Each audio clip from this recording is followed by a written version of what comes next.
Hello students. तो आज start करने वाले हैं हम क्लास 11 का चैप्टर इक्विलिब्रियम।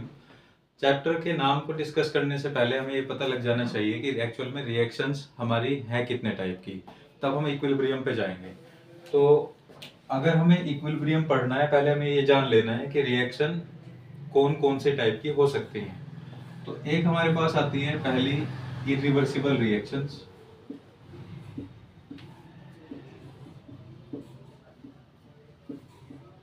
और दूसरी रिवर्सिबल रिएक्शन।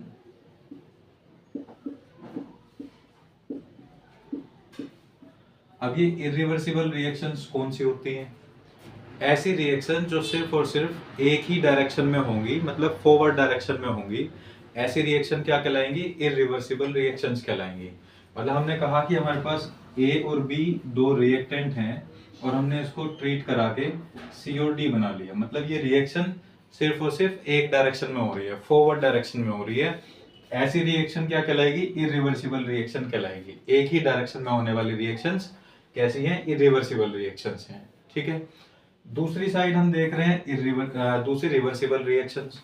रिवर्सिबल रिएक्शंस वो रिएक्शंस होती हैं जो दोनों डायरेक्शंस में होती हैं, एक साथ दोनों डायरेक्शन में चलती रहती हैं। जैसे हमने कहा a प्लस बी से c प्लस डी बनाया और ये फॉरवर्ड डायरेक्शन में होने वाली रिएक्शन थी। दूसरी साइड हम ये कह रहे हैं कि अगर हमने C और D लिया और वही आइडेंटिकल कंडीशंस हम इसको प्रोवाइड करा दें जो हमने फॉरवर्ड डायरेक्शन के लिए ली थी और उनको रिवर्स कर दी जाए, तो C प्लस डी से हमने A प्लस बी बना दिया। ठीक है।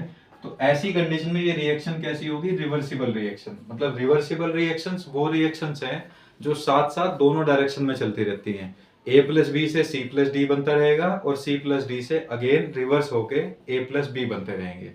ऐसी रिएक्शन जो दोनों डायरेक्शन में होती है ये कभी कंप्लीट नहीं होती और रिएक्शंस क्या कहलाती हैं? रिवर्सिबल रिएक्शंस कहलाती हैं। इस तरीके से हमने जान लिया कि इरिवर्सिबल रिएक्शन और रिवर्सिबल रिएक्शंस क्या हैं। इरिवर्सिबल रिएक्शन जो सिर्फ एक ही डायरेक्शन में होंगी, सिर्फ फॉरवर्ड डायरेक्शन में होती हैं, और जो रिवर्सिबल रिएक्शंस होंगी वो दोनों डायरेक्शन में होती हैं। ए प्लस बी से जब सी प्लस डी बन रहा होगा तो इसको हम फॉरवर्ड डायरेक्शन में कहेंगे, और जब सी प्लस डी से ए प्लस बी बन रहा होगा तब इसको बैकवर्ड डायरेक्शन में कहेंगे। ऐसे करके जो रिवर्सिबल रिएक्शंस होती हैं दोनों डायरेक्शन में होती रहती हैं। अब हम चलते हैं अपने टॉपिक पे, इक्विलिब्रियम पे। हमें पता लग गया ये दोनों रिएक्शंस क्या क्या है, इरिवर्सिबल, रिवर्सिबल। अब हमने इक्विलिब्रियम को समझना है। इक्विलिब्रियम एक्चुअल में है क्या? देखो, एक रिएक्शन जब हम इक्विलिब्रियम की बात करते हैं तो हम रिवर्सिबल रिएक्शंस पे डिस्कस करते हैं। रिवर्सिबल रिएक्शंस में हमने बता दिया दोनों डायरेक्शन में होती है जो है। अब कोई भी रिएक्शन इक्विलिब्रियम में कब कहलाएगी ये हमें डिस्कस करना है। इक्विलिब्रियम को देखो दो तरीके से डिफाइन किया जाता है। एक तो रेट के बेसिस पे, रेट ऑफ द रिएक्शन के बेसिस पे। दूसरा concentration of reactant and products. तो पहले हम रेट के बेसिस पे देख रहे हैं।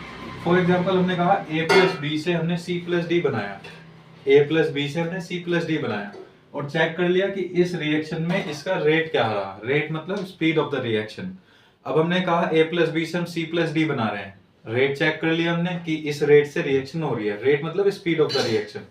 फिर हमने क्या किया, c प्लस डी से a प्लस बी बनाया, फिर हमने रेट चेक कर लिया। अब मैं इसको रेट को यहाँ पे लिख देते हैं आर एफ, एफ मतलब फॉरवर्ड डायरेक्शन के लिए, और एक हमने कहा आर, क्योंकि हम इसको बैकवर्ड डायरेक्शन में लिख रहे हैं फिर तो आर बी लिख देते हैं। तो उस कंडीशन में हम कह रहे हैं कि एक बार हमने फॉरवर्ड डायरेक्शन का रेट चेक किया, एक बार बैकवर्ड डायरेक्शन का रेट चेक किया, और वो दोनों रेट सेम हो जाते हैं, इक्वल हो जाते हैं, तो हम ये कह देंगे कि ये रिएक्शन इक्विलिब्रियम में है। इसका मतलब क्या हुआ कि एक रिएक्शन, एक रिवर्सिबल रिएक्शन इक्विलिब्रियम में कहलाएगी कब?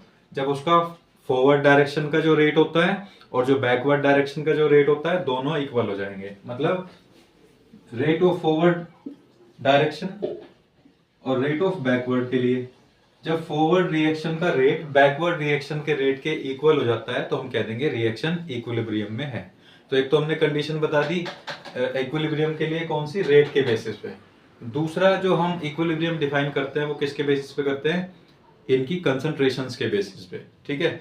हम एक बात जानते हैं, एक रिएक्शन हमारे पास a प्लस बी से हमने c प्लस डी बना रखी है। अब शुरुआत में हम ये रिएक्टेंट लेके चले, इनका कुछ ना कुछ अमाउंट रहा होगा, इनकी कुछ कंसंट्रेशन रही होगी। फॉर एग्जांपल मैं ये कहता हूं कि इसकी कंसंट्रेशन 100 ग्राम पर लीटर है। ये हमने इसकी कंसंट्रेशन कह दी, ठीक है, या इतनी मोलर है या इतनी नॉर्मल है। कंसंट्रेशन को एक्सप्रेस करने के भी तो कई सारे तरीके होते हैं, तो उसमें से हमने कह दिया कि कंसंट्रेशन हमारे पास ए और बी की शुरुआत में 100 ग्राम पर ml है या 100 ग्राम पर लीटर है। अब हम क्या करते हैं, हमारे पास स्टार्टिंग में रिएक्टेंट्स हैं और प्रोडक्ट नहीं है क्योंकि रिएक्शन तो शुरू नहीं हुई है अभी। तो फिर हम क्या करते हैं, इनको रिएक्ट कराया और प्रोडक्ट बनाने स्टार्ट किए, ठीक है। अब क्या होगा, जब ये दोनों आपस में रिएक्ट करेंगे तो रिएक्टेंट जो है वो लगातार घटते चले जाएंगे और प्रोडक्ट लगातार बढ़ते चले जाएंगे, क्योंकि रिएक्शन जब चलेगी तो प्रोडक्ट बनेंगे। प्रोडक्ट स्टार्टिंग में 0 है। अब क्या होगा, रिएक्टेंट हम लेके चले कुछ अमाउंट जो है, तो वो रिएक्टेंट का अमाउंट तो लगातार घटता चला जाएगा और उसके बाद जो प्रोडक्ट का अमाउंट है वो लगातार बढ़ता चला जाएगा, ऐसा ही होगा। तो अब एक कंडीशन ऐसी आएगी कि इधर से रिएक्टेंट घटते चले गए और इधर बढ़ते चले गए। एक कंडीशन ऐसी आएगी कि वहां पे रिएक्टेंट की कंसंट्रेशन और प्रोडक्ट की कंसंट्रेशन दोनों की इक्वल हो जाएगी। तो जब ऐसी कंडीशन आ जाएगी कि रिएक्टेंट की कंसंट्रेशन और प्रोडक्ट की कंसंट्रेशन दोनों की इक्वल हो जाए, तो हम कह देंगे कि रिएक्शन इक्विलिब्रियम में है। अब इसमें इक्विलिब्रियम को हमने दो तरीके से डिफाइन कर दिया, दोबारा से सुनते हैं। क्या बताया मैंने, when the rate of forward reaction and rate of backward reaction becomes equal then equilibrium is reached। पहली कंडीशन हमने बता दी, दूसरी सुनते हैं। एक हमने क्या बताया, एक हम कंसंट्रेशन के बेसिस पे बता रहे हैं, when the concentration of reactant and concentration of product becomes equal then equilibrium is reached।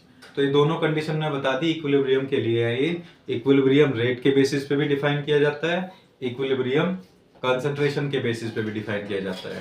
एक तो हमें इक्विलिब्रियम ये पेपर में लिखने के लिए आता है, बहुत इंपॉर्टेंट टॉपिक भी है ये। इक्विलिब्रियम क्या होता है, उसके कोई भी 5 कैरेक्टरिस्टिक्स लिख दो, ठीक है। इसकी कैरेक्टरिस्टिक को एक बार देखते हैं क्या है। इक्विलिब्रियम समझ में आया क्या होता है, इक्विलिब्रियम की डेफिनेशन यही है। Now we will discuss the properties और कैरेक्टरिस्टिक्स ऑफ इक्विलिब्रियम। जब हम इसकी कैरेक्टरिस्टिक्स की बात करते हैं तो हमने पहला इसके अंदर लिखा कि एक रिएक्शन हमारे पास इक्विलिब्रियम में है, ऐसे हम उसको शो करते हैं। a प्लस बी से c प्लस डी बनाया हुआ है और फिर c प्लस डी से रिवर्स कंडीशन में हमने a प्लस बी बनाया हुआ है, दोनों डायरेक्शन में हो रही है reaction.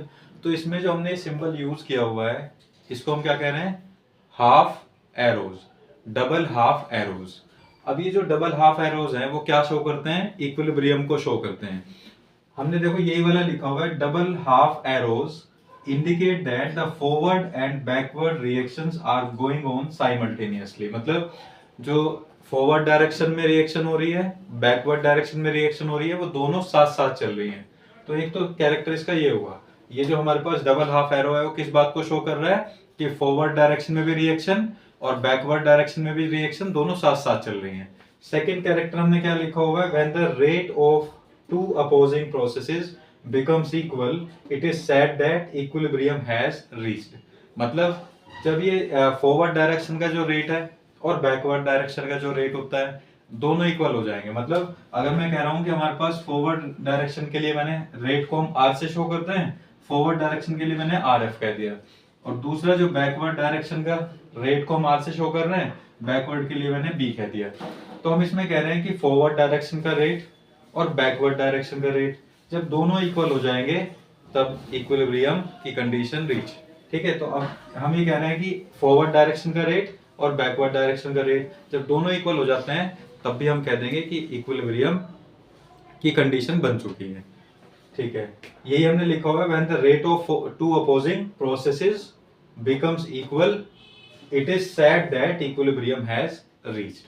Now the third character is, ये कह रहा है इक्विलिब्रियम इज डायनामिक।